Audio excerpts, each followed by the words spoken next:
Good afternoon class. Business communication and management में आज हम यूनिट नंबर 3 का टॉपिक पढ़ेंगे, टाइप्स ऑफ लेआउट्स। हमने पिछली क्लास में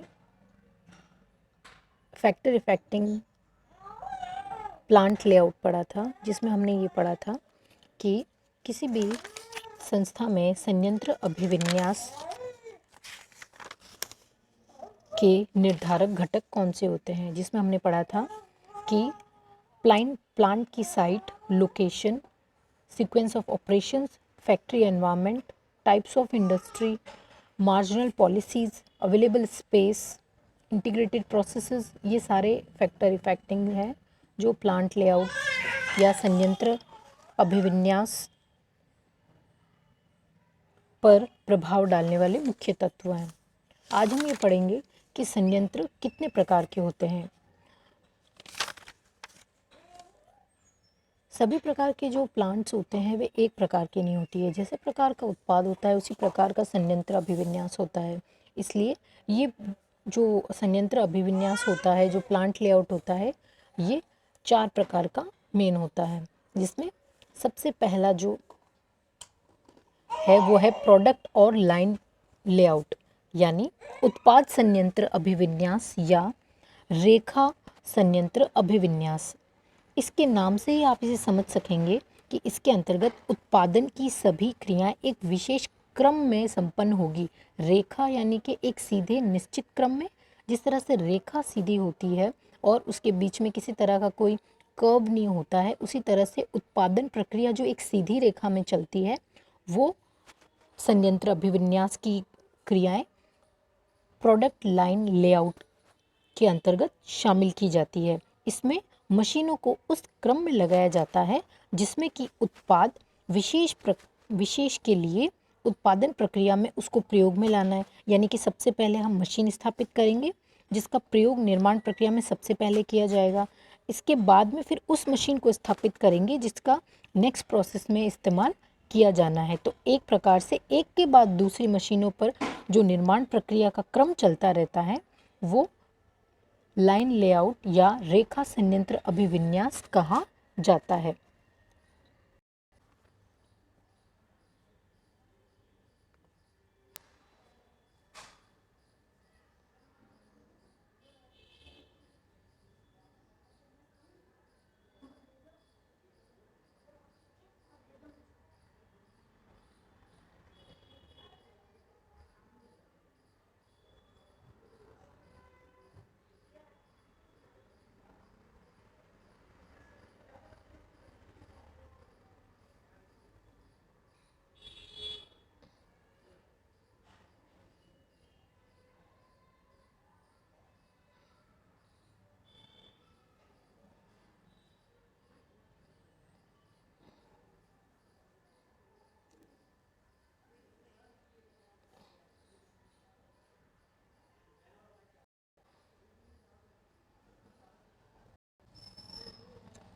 For example, workstation 1 to workstation 2, workstation 2 to workstation 3.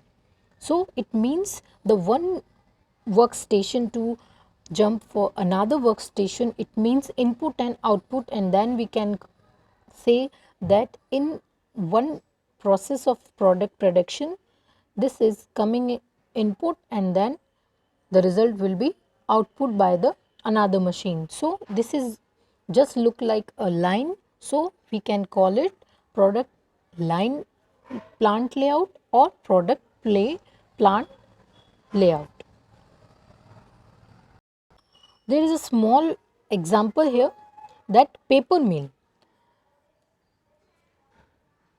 जो कागज़ बनाने की जो मिलें होती हैं वहाँ पर सबसे पहला जो मशीन होता है वो बैम्बूज़ के लिए लगाया जाता है, उसके प्रोडक्शन में लगा है। बैम्बूज से जो अपन कागज़ बनाते हैं तो सबसे पहले बैम्बूज़ एक मशीन पर डाला जाता है, फिर उससे पेपर तैयार होता है। तो बैम्बूज़ पहले मशीन पे जाएगा, उसके बाद में at the end the paper comes out at the other and, और जो लास्ट में जो आउटपुट आएगा वो किस रूप में होगा, पेपर मिल में पेपर के रूप में होगा। तो इसी तरह से अलग अलग जो मशीनें होती हैं वो एक मशीन से दूसरी मशीन पर इतनी फास्ट तरीके से जाती है कि एक रेखा के क्रम में नज़र आती हैं। एडवांटेज ऑफ प्रोडक्ट लेआउट या लाइन प्रोडक्ट लेआउट, यानी कि एक सीधी रेखा के क्रम में अगर उत्पादन प्रक्रिया चलती है किसी भी संस्था में, तो ऐसा करने से क्या फ़ायदा हो सकता है। देखिए, जैसे अगर अपन इस योजना के अंतर्गत जो हमने ये पढ़ा था कि कोई 4 प्रकार की स्ट्रैटेजीज़ होती हैं प्लांट लेआउट में उत्पादन प्रक्रिया की।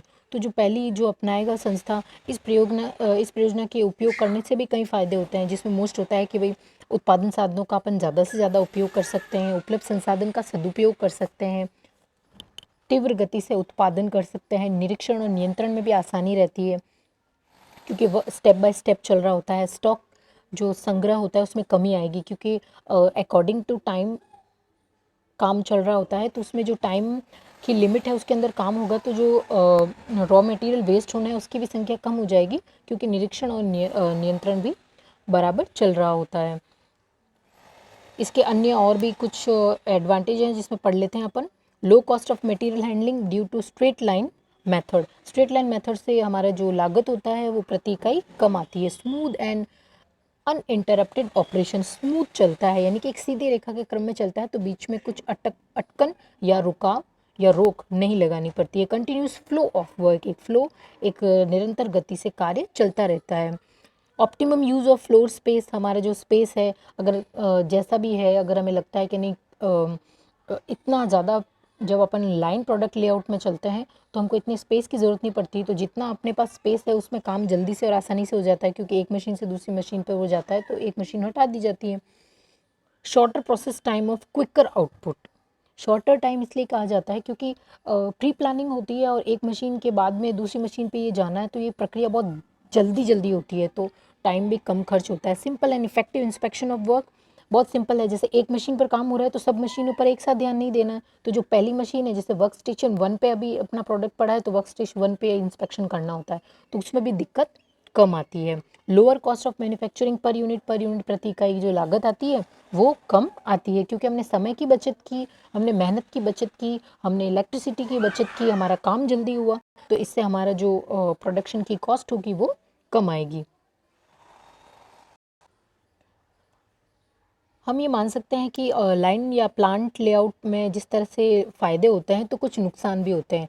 इस योजना के अंतर्गत कभी-कभी क्या होता है कि एक मशीन ख़राब हो जाती है तो फिर आगे का सारा प्रोसेस रुक जाता है, तो ये नुकसान हो सकता है। अवरोध की संभावना इस वजह से आ जाती है। वैसे तो ये फ्लो आउट चलता है, लेकिन मान लीजिए कि हमने जो स्टेप 1 है उस पे हमारा काम चल रहा है और बाकी के 3 स्टेप पे आने वाले हैं, लेकिन फर्स्ट स्टेप पे मशीन ख़राब हो जाती है तो इसमें रुकावट आती है। इसका मतलब अवधान की संभावनाएं रहती हैं, अधिक इन्वेस्टमेंट मांगता है ये, इसमें थोड़ी फ्लेक्सिबिलिटी कम होती है क्योंकि स्टेप बाय स्टेप चलता है, तो अगर सिचुएशनल को डिसीजन लेने होते हैं तो हम नहीं ले पाते हैं। श्रमिकों के स्वास्थ्य पर प्रतिकूल प्रभाव पड़ सकता है, जिसमें हम कह रहे हैं कि एक काम से दूसरे काम को करने में ज़्यादा समय नहीं लगाते हैं, लगातार काम होता रहता है, तो कई बार ऐसा होता है कि वहाँ का जो मशीनों का शोरगुल होता है या वहाँ की जो गर्मी होती है या वाइब्रेशन होता है, टेम्परेचर होता है, जो गैसेस वगैरह से रिलेटेड काम होते हैं, तो वहाँ पर जो काम करने वाले कर्मचारी होते हैं उनके लिए थोड़ा हेल्थ इश्यूज़ हो जाते हैं क्योंकि उनको रेस्ट करने का टाइम थोड़ा कम मिलता है। जो वर्किंग आवर्स हैं वो कंटिन्यूस हो जाते हैं क्योंकि कंटिन्यूस प्रोसेस है, इसलिए कुछ इसके नुकसान भी है। इनिशियल कैपिटल इन्वेस्टमेंट होता है वो ज़्यादा आता है क्योंकि हमें एक समय में एक प्रोडक्शन के लिए उन सभी तमाम मशीनों की उपलब्धता रखनी ज़रूरी होती है क्योंकि ये लगातार काम होता है और कंटिन्यूस चलता रहता है, तो थोड़े इनिशियल कैपिटल भी इन्वेस्ट ज़्यादा करनी पड़ती है। और जब अपन ऐसा करेंगे तो हैवी ओवरहेड चार्जेस हमारे आ जाते हैं। Breakdown of one machine will hamper the whole production process. Lesser flexibility as specially laid out of particular product. लोडशीलता की कमी का मतलब होता है कि अगर हमारे कोई प्रोडक्शन यूनिट के अंदर किसी प्रोडक्ट से जुड़ा हुआ कोई एक पार्ट है उसको हम चेंज करना चाहते हैं ताकि हमारे प्रोडक्शन में थोड़ी सुधार हो सके, तो डिज़ाइन आदि बदलने की स्थिति में ये जो मशीनें होती हैं इनको भी बदलना पड़ता है। और जहाँ पर हम बात करते हैं कि लाइन प्लांट लेआउट की, तो यहाँ पर अचानक आया किसी प्रकार का डिसीजन हम तुरंत नहीं ले सकते हैं क्योंकि यहाँ प्रोडक्शन कंटिन्यू में चलता रहता है, तो रुकावट कम से कम आनी ज़रूरी होती है।